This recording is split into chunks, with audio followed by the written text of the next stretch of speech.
sectores más dinámicos que ha tenido la economía es el sector de salud. Tuvo que afrontar la pandemia y ha venido jugando un papel protagónico en todo el tema de recuperación de la economía.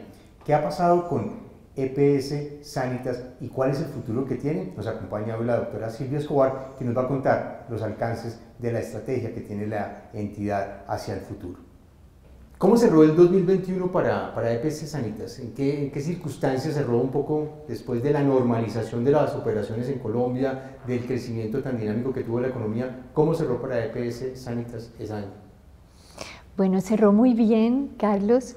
Lo más importante es que cerramos con unos resultados muy buenos en términos de salud de los colombianos. Yo me atrevería a decir que fue la EPS que mejor resultados tuvo en el manejo del COVID, la menor tasa de mortalidad, por ejemplo, que es muy importante, y todo el tema de vacunación. Entonces, claramente fue un muy buen año para la EPS, pues que al final es que le vaya bien a los colombianos y a la salud. Entonces te diría que muy bien. ¿Cómo quedaron en términos de usuarios? ¿En qué cifra está hoy EPS Sanitas? Hoy estamos en 5.2 millones de usuarios, lo cual es un número grandísimo. ¿Y el año pasado estaban en cuánto más o menos? Como en 4. Entonces, este año hemos crecido mucho, hemos crecido por gente que se afilia, pero también hemos crecido porque el gobierno nos ha asignado los usuarios de aquellas EPS que se cerraron durante este año. Tristemente, pues esos usuarios quedan sin una EPS, entonces inmediatamente se asignan a otras EPS que tengan la capacidad de recibirlos y pues nosotros felices de recibirlos. ¿Cómo es un poco el tema de empleo en EPS Sanitas? Es decir, ¿ustedes cuánto empleo generan directamente y un poco esa capilaridad que tienen alrededor de todo el sistema de salud, qué tanto permea? Permea muchísimo, o sea, la EPS Sanitas tiene ya más de 9.000 empleados, 1.000 de ellos de forma directa y los otros a través de todo el personal de salud, de atención, de bienestar, porque si tú recuerdas, el modelo de la EPS Sanitas no es solo cuidar de la enfermedad, sino mantener la salud. Entonces, alrededor de eso hay un modelo que hace que desde promotores en la comunidad ayuden a cuidar a las personas, a las familias, a los bebés, a los ancianos, y todo eso genera empleo en todos los niveles de las capas. Hay como 3 dimensiones que son lo sanitario, que es lo que tú encuentras en las clínicas, en los centros de salud, en todas aquellas cosas como que la gente de primero se imagina que es la salud, pero también está lo comunitario, que es como hace uno que la misma familia cuide a las personas, que evite que se enferma, que los acompañe en muchísimos momentos, y la parte social, que son los centros de atención, no sé, para personas mayores, para personas con temas de salud mental. Entonces todo eso suma y ahí son pues ya más de 9.000 personas que están empleando la EPS Sanitas en Colombia. ¿Qué pasó con la pandemia en materia de empleo? Uno veía pues que muchos médicos estaban disponibles, había gente que también decidió no estar en la cobertura en un país tan diferente, con regiones tan apartadas. ¿Cómo fue un poco esa operación en materia de empleo y cómo se fue normalizando a lo largo del año pasado? Mira, la verdad es que para mí esa es de las cosas más heroicas realmente que pasó durante la pandemia, porque así como mucha gente no podía trabajar, pues por todo lo que sabemos, los médicos fueron los que trabajaron más y trabajaban extras horas y se contrataron más médicos. En EPS creció la gente que estaba contratada, porque entonces empezamos a mandar médicos a las casas, por ejemplo. El número de hospitalizaciones dentro de la casa crecieron, porque no queríamos que la gente que no lo necesitase llegara a las clínicas que, como tú te acuerdas, estaban en las UCIs. Entonces necesitábamos más personal llegando a las casas, cuidando, más personal en la telemedicina, necesitábamos más capacitación, entonces realmente hubo más necesidad de gente de la que normalmente se necesita. Entonces, al contrario del país donde la gente estaba perdiendo el empleo, aquí se estaban generando muchas oportunidades y muchas posibilidades. ¿Qué necesitamos ya un poco, abstrayéndonos un poco del sector, ya como país, en materia de empleo? Porque uno ve un crecimiento muy dinámico de la economía, pero como dicen algunos, la economía va por ascensor, pero la generación de empleo va por escalera. Todavía no van a la misma velocidad y uno diría, algo está fallando para que no haya clic en que la generación, el crecimiento de la economía genere más empleos. ¿Qué está fallando y qué deberíamos hacer? Sí, yo creo que aparte del sector salud, pues está todo el tema de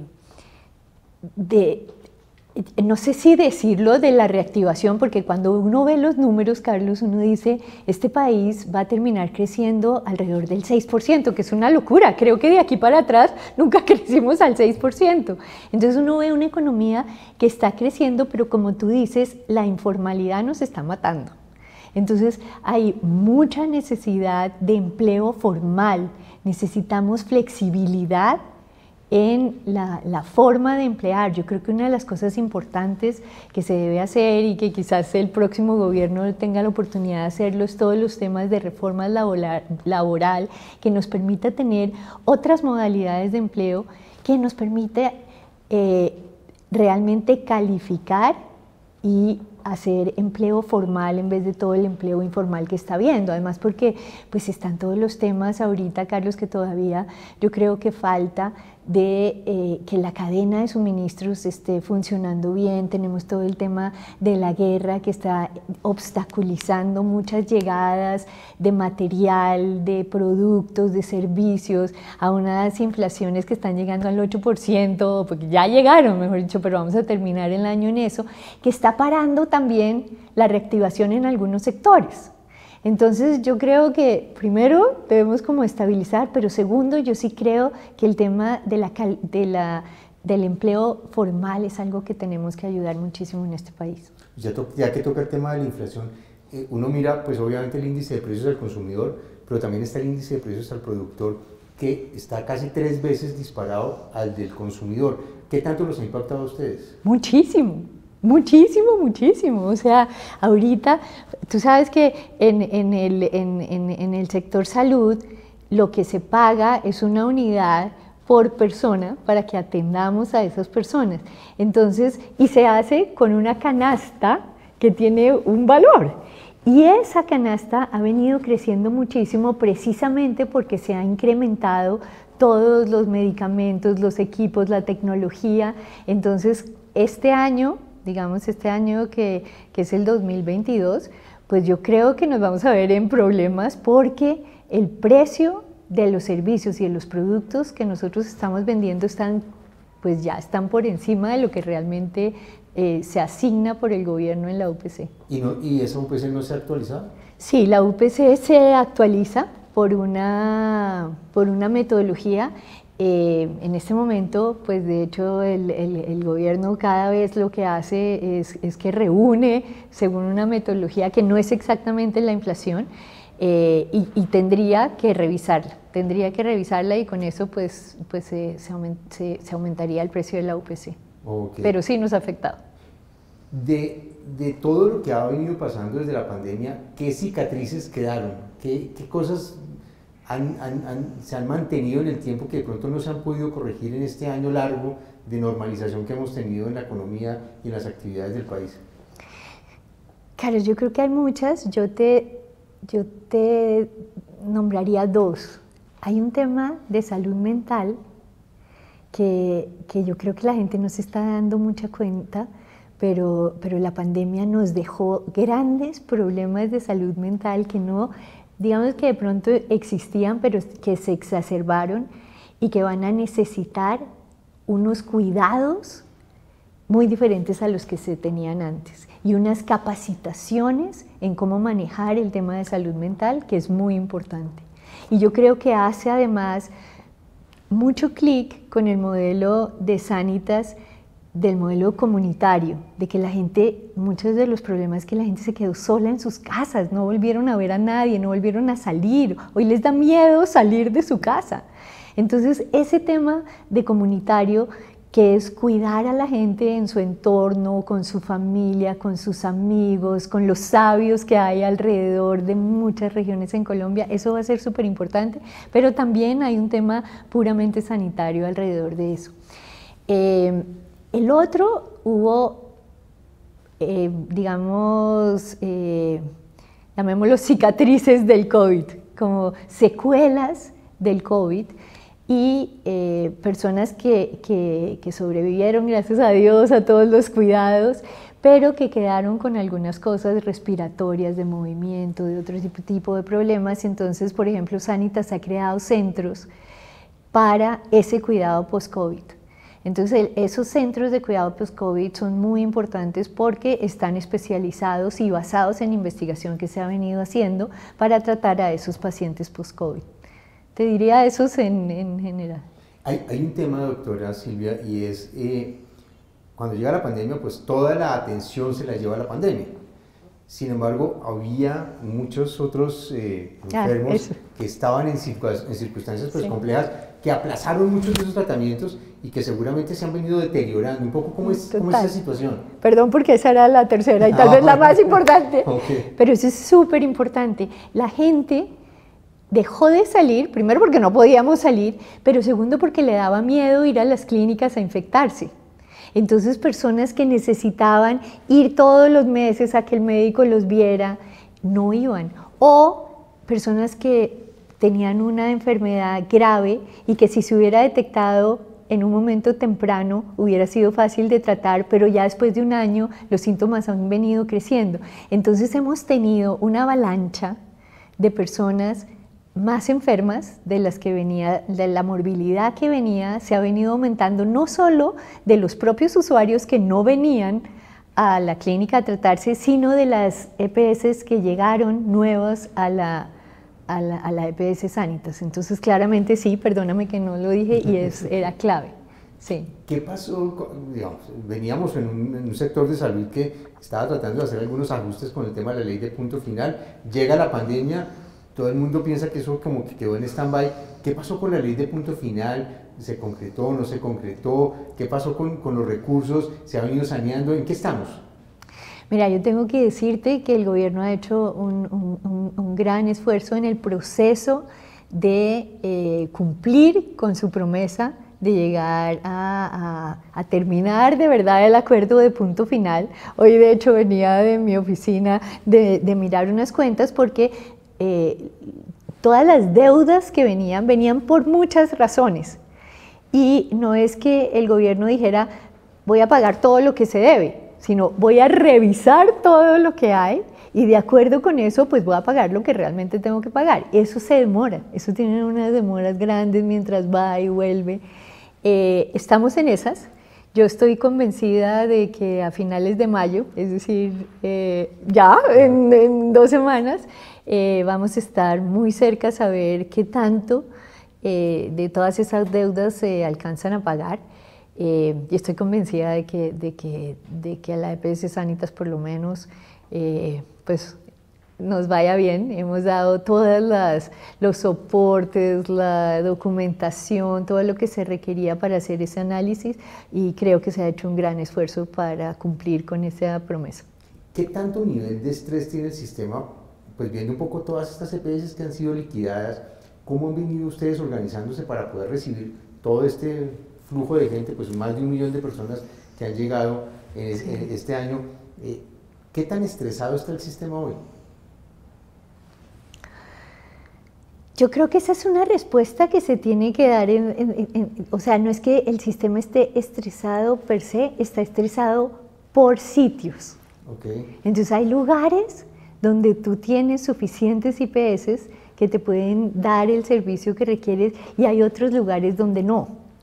Entonces, yo te diría que en este momento Eh, Hay suficiente capacidad en la mayoría de los sitios, pero hay lugares donde la infraestructura o no es lo suficientemente buena que uno esperaría para dar el servicio al que le da derecho a todos los colombianos, que eso lo quiero enfatizar muchísimo, y es que este sistema de salud es una maravilla, porque el 99% de las personas están cubiertas y tienen los mismos derechos y están los recursos para cumplir con ese servicio que el Estado le está dando en este momento a través de su sistema, pero hay algunos lugares donde esa calidad no es la misma, entonces hay que llegar ahí con esa infraestructura. Pero yo te diría que, digamos, tanto la red de clínicas públicas, de hospitales públicos, como el complemento de la red privada, hacen que se pueda atender a las personas que tenemos hoy en el sistema. ¿Qué proyectos quedaron aplazados en Sanitas cuando llega la pandemia y que se estén retomando o que definitivamente dijeron no, vamos a descartarlos, ahorita el foco es otro? Como 100 millones de dólares que Keralty Keralty como grupo está invirtiendo este año y que vienen de lo que se hizo el año pasado. Y la verdad, el año pasado se invirtió muchísimo porque si ustedes vieron, por ejemplo, en el Movistar, en las carpas que se hicieron para la vacunación, en las adecuaciones para las UCIs, se invirtió mucho, pero había infraestructura como los que, por ejemplo, ahorita en julio vamos a inaugurar una clínica en Ibagué, tenemos una clínica de especialistas para inaugurar en Bogotá dentro de poco también, y todo eso pues sí claramente venía y ahorita se va a concretar. El modelo de salud en Sanitas viene mucho de la atención primaria, que era lo que estábamos hablando. Si uno cuida a la gente antes de que se enferme mucho, pues logra que no se enferme, logra tratarla en los primeros momentos. Si uno logra que tú llegues porque estás tosiendo y yo te trato en un centro médico, es muy diferente a si no hago nada y llegas con neumonía a la clínica. Y clínicas hay menos, hospitales hay menos, equipos de alta tecnología hay menos. Entonces, yo creo que una gran porción de lo que vamos a invertir va a ser en esos centros médicos de atención primaria, donde podemos cuidar a la gente antes de que las enfermedades se conviertan en algo pues, doloroso para las familias. ¿Qué otras apuestas y proyectos tienen en mente? Es decir, ¿esos 100 millones de dólares son para este año o vienen para más tiempo? Yo creo que esta es una compañía, un grupo.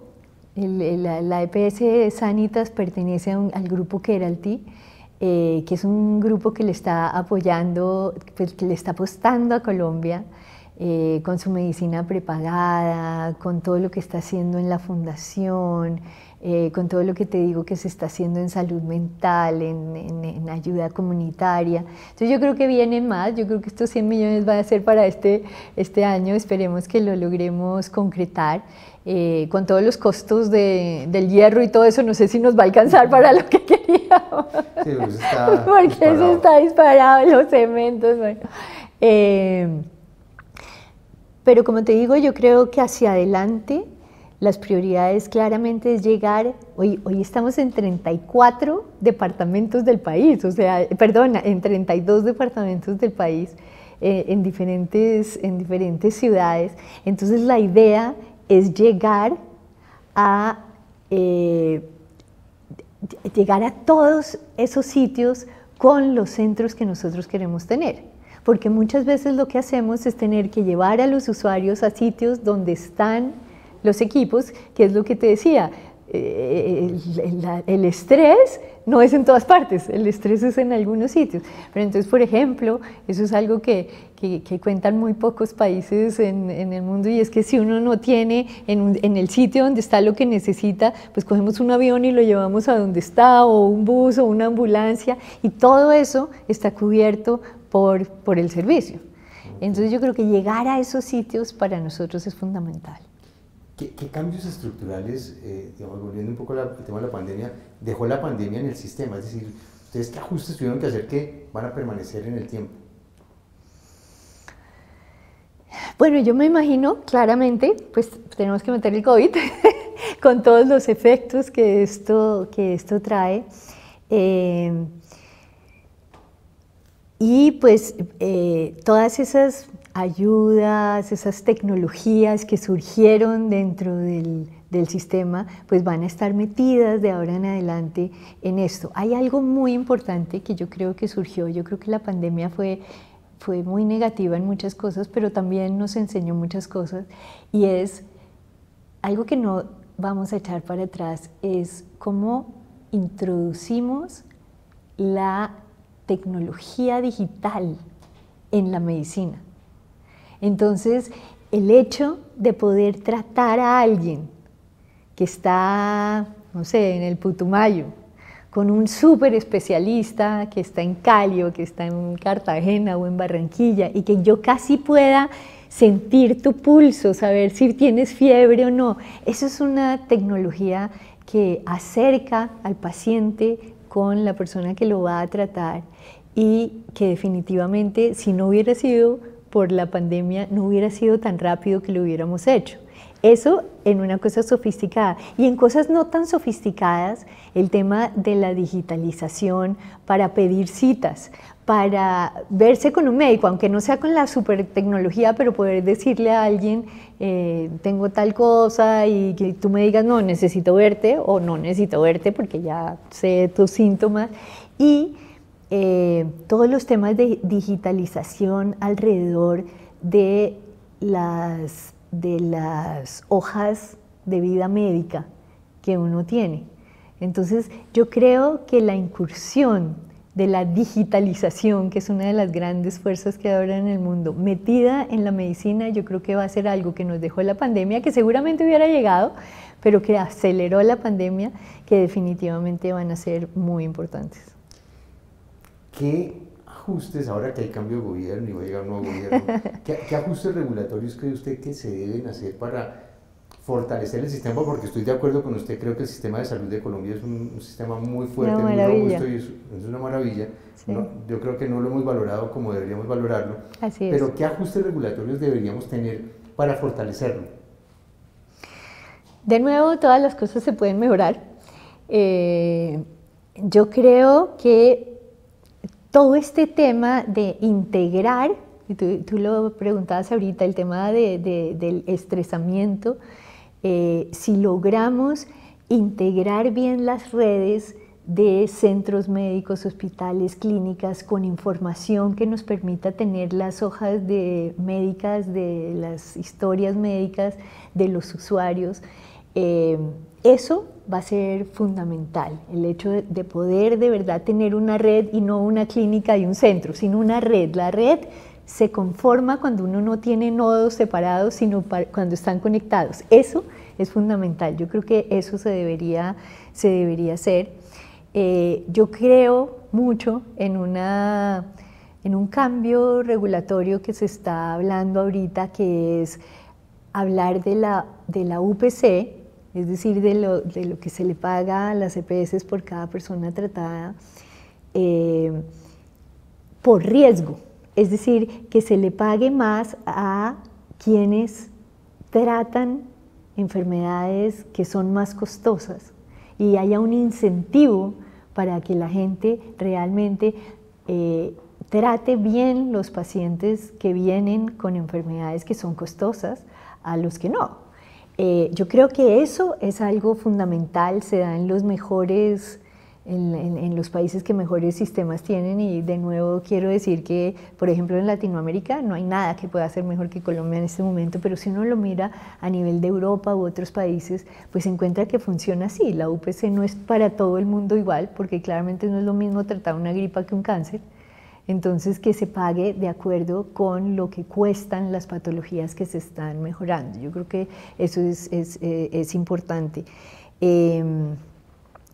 Yo creo que también se podría introducir más agilidad en esto que te hablaba yo ahorita y que forma parte del acuerdo de punto final, y es cómo hacemos para hacer mucho más ágiles las decisiones que permiten el pago del gobierno a las EPS y de las EPS a las IPS. Que fluyan los recursos. Que fluyan los recursos de una forma mejor en algunos casos.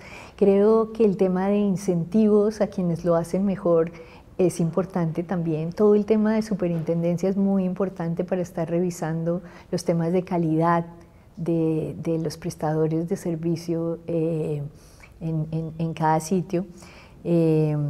Yo te diría eso. ¿Qué papel va a jugar, para terminar, doctora Silvia, el sector de salud en todo este escenario de recuperación económica? Y se lo pregunto porque hoy estamos en los gozosos, pero seguramente el coletazo que viene de afuera nos va a pegar en algún momento, en el segundo semestre de este año o el año entrante, con un crecimiento que de pronto no va a ser tan bueno como el que estamos esperando. ¿Cómo va a ser un poco ese papel del sector de salud alrededor de eso? Bueno, yo creo que como lo estábamos viendo, el sector de salud tiene un montón de pilares que son fundamentales para la economía. Entonces, bueno, y el primero, obviamente, que es el empleo. Entonces yo creo que un sector salud robusto, un sector salud que esté funcionando bien, un sector salud en que la gente pueda confiar, pues ese es un sector salud que va a ser sostenible y que va a generar empleo. Entonces yo creo que eso es fundamental. Pero también en cosas como las que te decía ahorita del tema de construcción, o sea, si logramos tener mayores hospitales, más centros médicos, más laboratorios, temas de cuidado, que es el tema social de personas mayores, de cuidados paliativos, de todo eso, eso va a generar también incentivos alrededor de la construcción y de las redes de servicios que se prestan. Y bueno, y alrededor de la tecnología, como te decía, una de las cosas importantes es introducir la tecnología en los servicios y eso va a generar una demanda grande interna de muchos programadores, y externa e interna, externa e interna, porque yo creo que adentro también hay muchas iniciativas tecnológicas que nos pueden ayudar en software, en máquinas. Yo creo que todo eso genera demanda para la industria en todos los niveles y en todos los departamentos de este país. Y hay un tema que también es fundamental y es el tema de la industria farmacéutica. Todo esto alrededor de pues las necesidades que tiene el sector de salud de la industria farmacéutica, tanto en todo, yo insisto mucho, en todo lo que es de laboratorios, como también en los cuidados de plantas, de conocimiento de las regiones, que puedan generar los insumos para esa industria farmacéutica. ¿Y esa industria farmacéutica en qué está en Colombia? Es decir, porque ahí tenemos una discusión grande, es el tema de propiedad intelectual y de precios. ¿Ahí cómo estamos? Pues yo creo que definitivamente hay un tema de precios que hay que mirar. Y yo soy de las que, pues así como existen unos costos por persona que uno tiene en estos sectores, pues ahí deben estar incluidos los medicamentos, que son de nuevo los medicamentos de las farmacéuticas, y pues de todas las farmacéuticas finalmente, porque los nacionales y los internacionales nos proveen de toda esta tecnología, que es la tecnología que está soportando ahorita gran parte de los cuidados en las clínicas. Yo creo que eso tiene que avanzar mucho, yo creo que hay muchas conversaciones que dar a nivel de precios, de lo que son los precios de los medicamentos en Colombia, para lograr que sean más accesibles para todo el mundo. Esta fue la entrevista con la doctora Silvia Escobar. Muchísimas gracias por acompañarnos.